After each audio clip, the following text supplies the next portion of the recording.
ایران ایک پراسرار سرزمین جہاں قدیم تاریخ کی گونج آج بھی سنائی دیتی ہے، جہاں صدیوں پرانی تہذیبیں آج بھی اپنی کہانیاں سنانے کے لیے موجود ہیں، اور جہاں قدرتی حسن، روایتی بازاروں کی چہل پہل اور جدید ترقی ایک ساتھ چلتی ہے، اور جہاں ہر گلی، ہر مسجد، ہر بازار کے پیچھے ایک پوشیدہ راز چھپا ہوا ہے۔ لیکن کیا آپ جانتے ہیں کہ ایران میں ایک ایسا درخت بھی ہے جو 4000 سال سے زیادہ قدیم ہے؟ یہاں ایک ایسا صحرا جہاں ریت گانے گانے لگتی ہے، اور ایک ایسا گاؤں جہاں تمام لوگ نابینا پیدا ہوتے ہیں۔ یہ سب کچھ اور بہت کچھ آج کی اس حیرت انگیز اور جادوئی ویڈیو میں آپ دیکھنے والے ہیں۔ تو چلیے اس ناقابل یقین سفر کا آغاز کرتے ہیں۔ السلام علیکم، میرا نام ہے احسن علی اور آپ دیکھ رہے ہیں میرا YouTube channel basic things. Iran ایک ایسا ملک ہے جو اپنی قدیم تہذیب، شاندار قدرتی وسائل اور دلچسپ جغرافیائی حیثیت کی وجہ سے دنیا میں منفرد مقام رکھتا ہے۔ حیرت کی بات تو یہ ہے کہ ایران دنیا کے سستے ترین ممالک میں سے ایک ہے، جہاں کم بجٹ میں بھی پرتعیش سفر ممکن ہے۔ یہ ملک 7 ممالک پاکستان، افغانستان، ترکمانستان، آذربائیجان، آرمینیا، ترکی اور عراق سے جڑا ہوا ہے، جو اسے جغرافیائی طور پر ایک اہم تجارتی اور اسٹریٹجک مقام بناتا ہے۔ لیکن ایران کی اصل طاقت تو کہیں اور ہے۔ اس کی اصل طاقت تیل اور گیس کی صنعت ہے، جو دنیا میں سب سے بڑے توانائی کے ذخائر میں شمار ہوتی ہے۔ حیرت انگیز طور پر اتنی قدرتی دولت کے باوجود ایران عالمی پابندیوں کا شکار ہے، جس نے اس کی معیشت کو کمزور کر دیا ہے۔ ایران کی کرنسی ایرانی ریال ہے، لیکن عام مارکیٹ میں اسے ایرانی تومان کے نام سے جانا جاتا ہے، جو دنیا کی کمزور ترین کرنسیوں میں شامل ہو چکی ہے۔ لیکن اس کے باوجود یہاں کی روایتی بازاروں اور جدید شہروں میں زندگی آج بھی رواں دواں ہے۔ ایران جغرافیائی لحاظ سے بھی انتہائی خاص ہے، کیونکہ یہ 2 بڑے سمندروں کیسپین سی اور گلف آف عمان کے درمیان واقع ہے۔ سب سے زیادہ دلچسپ بات یہ ہے کہ یہاں پر موجود اسٹریٹ آف ہارموز یعنی آبنائے ہرموز دنیا کے سب سے اہم بحری راستوں میں سے ایک ہے، جہاں سے عالمی تیل کا تقریباً 30% حصہ گزرتا ہے۔ اگر ایران کبھی اس راستے کو بند کر دے تو عالمی معیشت بحران کا شکار ہو سکتی ہے۔ یہ سرزمین روحانی لحاظ سے بھی بے حد مقدس ہے۔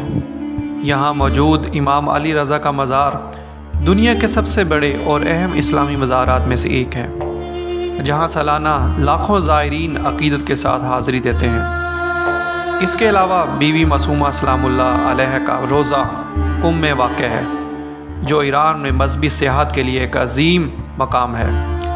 لیکن ایران کی شناخت صرف مزارات اور تاریخ تک محدود نہیں۔ یہ دنیا میں سب سے بہترین زعفران پیدا کرنے والا ملک ہے، جہاں کی زعفرانی چائے دنیا بھر میں مشہور ہے۔ ایرانی خشک میوہ جات اپنی اعلیٰ کوالٹی کی وجہ سے بین الاقوامی مارکیٹ میں ایک خاص مقام رکھتے ہیں۔ یہاں کے لوگ روایتی اور جدید تہذیب کا حسین امتزاج پیش کرتے ہیں۔ مہمان نوازی ان کی پہچان ہے۔ یہاں کے سیاحتی مقامات کسی جنت سے کم نہیں، چاہے وہ شیراز کے باغات ہوں یا اصفہان کی نیلی مساجد، دشت لوط کے پراسرار صحرا یا تہران کی جدید عمارتیں۔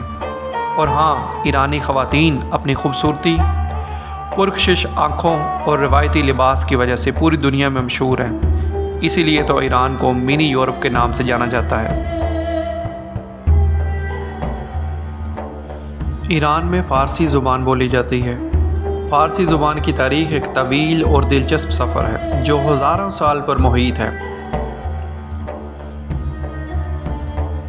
فارسی کا استعمال ایران، افغانستان، تاجکستان اور دیگر علاقوں میں کیا جاتا ہے۔ یہ دنیا کی قدیم ترین زبانوں میں سے ایک ہے۔ فارسی زبان میں بہت سے شعراء نے شاعری کی، جن میں مشہور ترین شعراء حافظ، حضرت شیخ سعدی اور مولانا جلال الدین رومی ہیں۔ ایران پاکستانی کے لیے ای ویزا سروس کی سہولت فراہم کرتی ہے، جو نسبتاً بہت آسان ہے، اور اس کی فیس کی بات کی جائے تو فیس بھی بہت کم ہے۔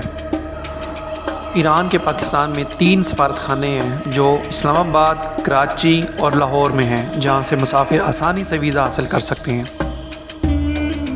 پاکستان اور ایران کے درمیان 3 لینڈ بارڈر ہیں، جن میں سب سے مشہور نمبر 1 پر تافتان بارڈر ہے، نمبر 2 رامدان بارڈر ہے اور نمبر 3 حال ہی میں کھولا گیا پشین بارڈر ہے۔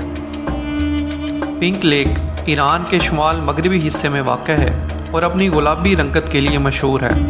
خاص طور پر گرمیوں کے مہینوں میں جھیل کے پانی میں نمک اور معدنیات کی مقدار زیادہ ہوتی ہے، جس کی وجہ سے اس کا رنگ گلابی یا سرخ نظر آتا ہے۔ پنک لیک ایک قدرتی عجوبہ کے طور پر مشہور ہے اور سیاحوں کے لیے ایک دلچسپ مقام ہے۔ قدیم زرتشتی تہذیب میں لوگ مردوں کو دفن نہیں کرتے تھے، بلکہ انہیں خاموشی کے میناروں یعنی ٹاور آف سائلنس پر چھوڑ دیتے تھے تاکہ گدھ اور قدرتی عوامل انہیں تحلیل کر دیں۔ یہ جگہیں آج بھی ایران میں موجود ہیں اور ان کی پراسرار تاریخ لوگوں کو حیران کر دیتی ہے۔ ایران میں ایک گانا گانے والی ریت موجود ہے۔ مروت صحرا میں خاص قسم کی ریت پائی جاتی ہے جو جب ہوا چلتی ہے یا انسان اس پر چلتے ہیں تو ایک گانے جیسی آواز پیدا کرتی ہے، اس لیے اسے سنگنگ سینڈ بھی کہا جاتا ہے۔ ایران میں ایک ایسا پہاڑ ہے جو مسلسل جل رہا ہے۔ ایران کے علاقے خرم آباد میں ایک عجیب و غریب جگہ ہے جہاں زمین کے نیچے سے مسلسل آگ جل رہی ہے۔ اس جگہ کو انٹرنل فائر آف ایران کہا جاتا ہے اور خیال کیا جاتا ہے کہ یہاں زیر زمین گیس کے قدرتی ذخائر ہیں جو ہزاروں سالوں سے جل رہے ہیں۔ ایران میں ایک ایسا گاؤں بھی ہے جہاں سبھی نابینا ہیں۔ درائے بیک نامی ایک ایرانی گاؤں میں کئی نسلوں سے تمام لوگ نابینا پیدا ہو رہے ہیں۔ سائنسدانوں نے ابھی تک اس گاؤں میں اندھے پن کی وجہ تلاش کرنے کی کوشش کر رہے ہیں، لیکن ابھی تک اس کا کوئی حتمی جواب نہیں ملا۔ سٹار ویلی ایران کے کیش جزیرہ پر واقع ایک منفرد قدرتی مقام ہے۔ یہاں کی چٹانوں اور ستونوں کی عجیب و غریب شکلیں قدرتی کٹاؤ کے نتیجے میں بنی ہیں، جو ایک دوسرے سے بلند اور ستاروں جیسے دکھائی دیتے ہیں۔ یہ وادی سورج غروب یا طلوع کے وقت خاص طور پر دلکش منظر پیش کرتی ہے اور اس کی پراسرار خوبصورتی سیاحوں کو اپنی طرف متوجہ کرتی ہے۔ دوستو، آج کے اس ویڈیو کا یہاں پر اختتام کرتے ہیں۔ آپ سے ملیں گے اگلی ویڈیو میں۔ آپ کو یہ ویڈیو کیسی لگی ہمیں کمنٹس میں ضرور بتائیے گا۔ اس ویڈیو کو لائک کریں، دوستوں کے ساتھ شیئر کریں، اس چینل کو سبسکرائب کریں اور ہمیں کمنٹس میں بتائیں کہ اگلی آپ کس ملک کی ویڈیو دیکھنا چاہتے ہیں۔ تب تک کے لیے اللہ حافظ۔